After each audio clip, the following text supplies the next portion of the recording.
Fibre voice channel நேயர்களுக்கு ஒரு இனிய வணக்கம். Daily trend, viral message, information, news இதை பற்றின ஹிண்ட்டை வந்து எடுத்து நாங்கள் வந்து சில குட்டி குட்டி வீடியோவை கொடுத்துக்கிட்டு வரோம்.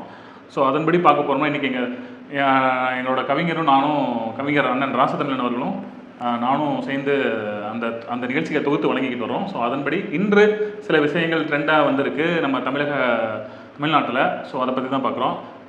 கவிஞர்களை வணக்கம். வணக்கம். அதாவது என்ன மாதிரியான விஷயங்கள் இன்று வந்து ட்ரெண்டாக இருக்குன்றது மக்கள்கிட்ட நீங்கள் ஒரு வரையில் எடுத்து சொல்லுங்கள். அதுக்கப்புறம் நம்ம டீப்பாக உள்ளே போய் பேசுவோம். அது என்ன அவுட் ஆஃப் கண்ட்ரோல் என்னங்க எங்களுக்கு படம் டைட்டில் மாதிரி இருக்கு. இது படம் மட்டும் இல்லை, நேச்சுரலாகவும் நடந்திருக்கு இந்த விஷயம். அப்படியா? யார் என்ன அவுட் ஆஃப் கண்ட்ரோல் புரியல.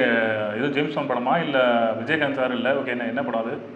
நம்ம தமிழக முதலமைச்சர் அவர்கள் தான் சொல்லியிருக்காரு. அப்படியா? ஆமாம்.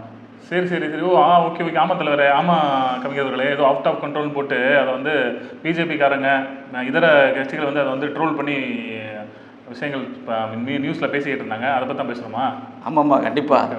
ஏன்னா முதலமைச்சர் அவர்கள் வந்து பயங்கரமாக ஏகப்பட்ட வசனங்களாம் முதல்ல அவரோட காஸ்டியூம்ஸுமாக மாறிட்டு இருந்தது. இப்போ அவரோட வே ஆஃப் ஸ்பீச்சும் மாறிட்டே இருக்குது. பயங்கர ட்ரெண்டாக போய்கிட்டு இருக்காரு அவர். ஒன்றும் மறந்துட்டீங்க அப்படின்னு கரெக்டாக இருக்கேன்.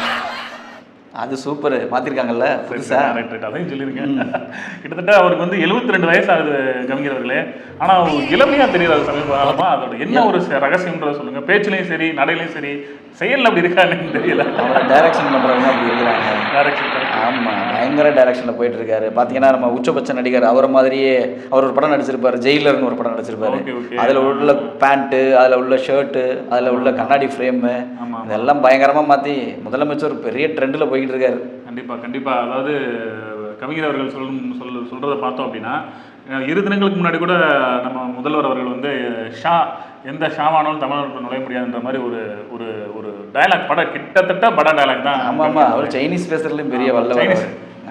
தமிழ் பேசுவார்ல, சைனீஸ்லாம் பேசுவாரா? சைனீஸ்லேயும் கலக்குவார். இது எனக்கு சம்மந்தம் கிடையாது. சைனீஸ்லாம் நான் முதல்வர் சைனீஸ் பேசுவார். உங்களுக்கு இது மட்டுமா?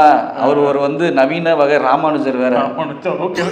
ஆமாம், முதல்வர்களை வந்து பேசியே ஆகணும். அதாவது கிட்டத்தட்ட பட டயலாக் மாதிரி பேசிக்கிட்டு இருந்தாப்புல தலைவன். ஆனால் அதாவது அவுட் ஆஃப் கண்ட்ரோல்ன்றது கரெக்டாக பொருதி வச்சு. நீங்கள் அதை பற்றி கொஞ்சம் சொல்லுங்கள். அந்த ராமானுஜ மேட்டர் மட்டும் சொல்லியிருக்கேன் மக்கள்கிட்ட. ஆக்சுவலாக என்னன்னு கேட்டிங்கன்னா, ஏற்கனவே நம்மளோட முதல்வர் அவர்களுக்கு வந்து டங்க் ஸ்லிப் ஆகும். ஆனால் இந்த தடவை ஓவராக டங்க் ஸ்லிப் ஆச்சு. என்ன நடந்துச்சு அப்படின்னா, திருவள்ளூர் மாவட்டத்தில் நடந்த ஒரு சில நலத்திட்ட உதவிகள் வழங்கும் விழாவில் அவர் எவ்வளோ பேருக்கு வழங்குறன்றத 1,63,163 அப்படின்னு சொல்லி பயங்கரமாக ட்ரெண்ட் ஆக்கி விட்டாங்க. ஆமாம் முதல்வர் அவர்களே. அதாவது ரொம்ப பேர் ட்ரோல் பண்ணியிருந்தாங்க அந்த முதல்வர் பேசினதை. அவர் முன்னாடி பேசினதை அந்த டைலாக்ஸ் எல்லாம் விட்டாங்க. அதாவது ஒரு விஷயம் சொல்லுவாங்க பார்த்தீங்களா, ஒரு விஷயம் அதை வீடு கட்டும்போது பேஸை நல்லா போட்டு ஏற்றி வரும்போது டப்புன்னு உடஞ்சு வரும். அந்த மாதிரி அவர் பேசின விஷயங்கள் உயர்த்தி வந்து டம்முன்னு அவரே உடச்சிட்டு போயிட்ட மாதிரி சொல்கிறாங்க. ஆக அவுட் ஆஃப் செல்ஃப் கண்ட்ரோல், இதுதான் இன்றைய நிலைமை.